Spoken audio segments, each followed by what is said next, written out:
عمرك سألت نفسك إزاي نجم مشهور ناجح وسيم الناس كلها بتحبه ممكن يبقى عايش مع دماغ عامله له ترافيك جام طول الوقت، زحمة مرور يعني؟ إزاي واحد زي كريم فهمي اللي بيضحكنا في الأفلام ويكتب قصص تكسر شباك التذاكر وهو أصلا دكتور أسنان يبقى في نفس الوقت بيعافر مع حاجة اسمها ADHD؟ والله كريم بنفسه طلع وقال أنا عندي فرط حركة وتشتت انتباه ADHD، وده يا صديقي مش إعلان ضعف، ده إعلان قوة. كريم من صغره دماغه مش زي باقي العيال تذاكر نص ساعة وتتعب، هو يذاكر 5 دقايق ويلاقي نفسه سرحان بيفكر. طب لو الديناصورات لسه عايشة كنا هنأجر شقق في المعادي إزاي؟ تخيل تبقى في ماتش كورة الكورة جاية عليك، بدل ما تركز تشوط تلاقي دماغك واقفة بتفكر هو أنا قفلت البوتاجاز في البيت قبل ما أخرج ولا لأ؟ الناس تشوفه مش مركز مهمل، لكن الحقيقة دماغه ألترا فاست بروسيسور، شغالة أسرع من الإنترنت يعني اللي عندنا في البيت. لا أنا عندي هنا الإنترنت سريع بس من غير أنتي فيروس، مش بيفلتر أي أفكار. ده زي كده ما تدي طفل علبة ألوان وتسيبه يرسم على الحيطان كلها.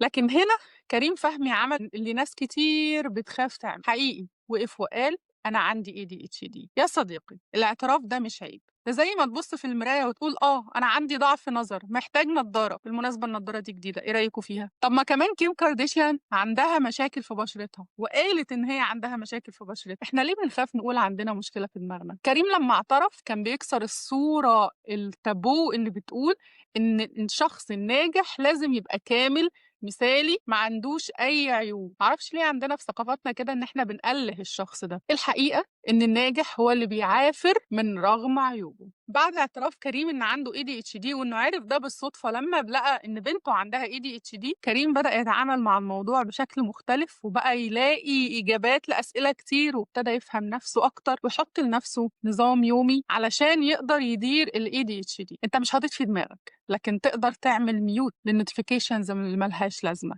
تقدر تدي لنفسك بريكس، تقدر تستغل الطاقة دي في إبداع. وده فعلا اللي عمله كريم. بدل ما التشتت عمال يبهدله وهو مش فاهم إيه اللي بيحصل وده مش قادر يركز فيها، استغله إنه يكتب، يمثل، يبدع، ويطلع لنا أفلام نشوفها وننبسط. مش كريم بس، تعالوا نشوف الناس حوالين العالم مين عندهم ADHD كمان.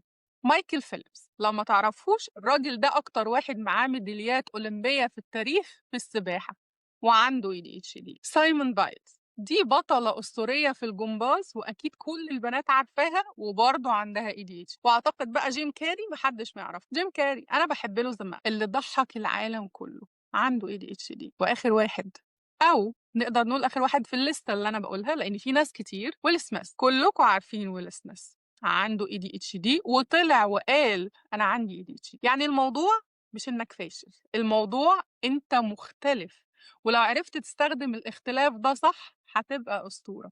مش عايزة أسمع ولا حد يقول هو أنا ابني هينفع يدخل كلية، هو أنا ممكن أحطه في دمج مع الأطفال التانيين، هو أنا ابني هينفع يتعلم. أعتقد إن كل الأمثلة دي تقول لك ابنك ممكن يبقى إيه. رسالة كريم فهمي بسيطة جدا، وأنا الحقيقة حبيت الرسالة دي. هو وصل أنا مختلف، أنا ناجح، وأي حد عنده ADHD مختلف ممكن يبقى ناجح أكتر كمان من اللي حواليه. الفرق الوحيد بقى هل هتستسلم ولا هتتعلم ازاي تستغل دماغك بطريقة صح. صدقوني ال ADHD مش حاجة وحشة، ال ADHD وهفضل أقولها طول الوقت، ال ADHD هدية، ولكنها متغلفة بغلاف صعب شوية وديليكت. لو فتحتها صح هتلاقي جواها أغلى وأثمن هدية في العالم. ADHD مش نهاية، الحقيقة إن ال ADHD بداية اوعى تفتكر نفسك أقل، بالعكس أنت عندك قوة محدش تاني عنده زيها. لو حسيت بقى ان القصة دي شبهك او شبه حد تعرفه اكتبوا لي في الكومنتات وقولوا لي ايه اكتر جزء لمس دماغكم النهارده. وما تنسوش تعملوا اشتراك في القناة علشان اللي جاي في السلسلة دي هيبقى ازاي ندير وقتنا، ازاي نحول التشتت لطاقة نغير حياتنا. الحقيقة ان انا قررت ان بدل ما هنقعد نتكلم عن ال ADHD هنجيب حاجات عملية، هناخد تريكات عملية، تبس وتريكس، وهو ده اللي هنتكلم عليه. وزي ما بقول دايما ال ADHD مش ضعف، ال ADHD قوة. سلام.